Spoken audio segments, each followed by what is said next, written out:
গল টেস্টের ১ম দিনের সংবাদ সম্মেলনে এসে মুশফিকুর রহিমের কণ্ঠে সতীর্থের বড় অর্জন উদযাপন করতে চাওয়ার সুর। খুব স্বাভাবিকভাবে দুজনের কাছে আগামীকাল আরও বড় কিছুর আশা বাংলাদেশ ক্রিকেট প্রেমীদের।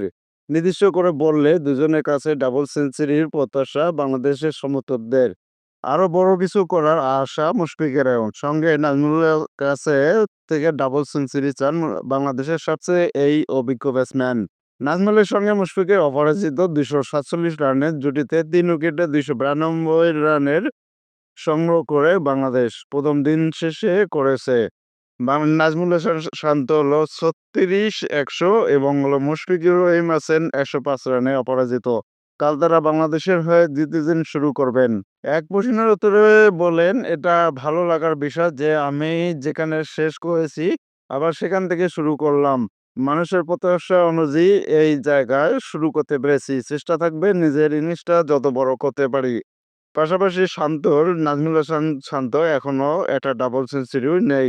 তো অবশ্যই ২০০ কেন নয়, ২৫০ যতটুকু করতে পারে সেটা আমাদের জন্য প্লাস পয়েন্ট হবে। গলে আগেও রঙিন স্মৃতি ছিল মুশফিকুর রহিম। ২০১৩ সালে এই মাঠে ১ম বাংলাদেশী হিসেবে ডাবল সেঞ্চুরি দেখা পেয়েছিলেন। ১২ বছর পর গল আন্তর্জাতিক ক্রিকেট স্টেডিয়ামে আবার দারুণ একটা দিন কেটেছে মুশফিকের।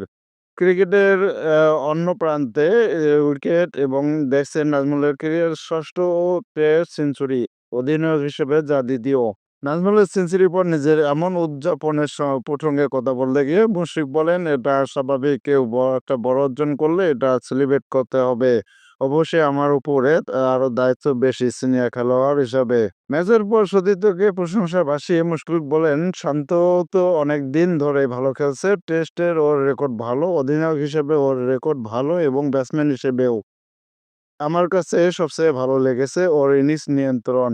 নাজমুলের এই ইনিংস বাকিদের জন্য উদাহরণ হতে পারে বলে মনে করেন মুশফিকুর রহিম। আগেও ক্যান্ডিতে সেঞ্চুরি করেছে। তারপরও এই সেঞ্চুরিটা আমি বলব সে রাইট অ্যা দেওয়ার।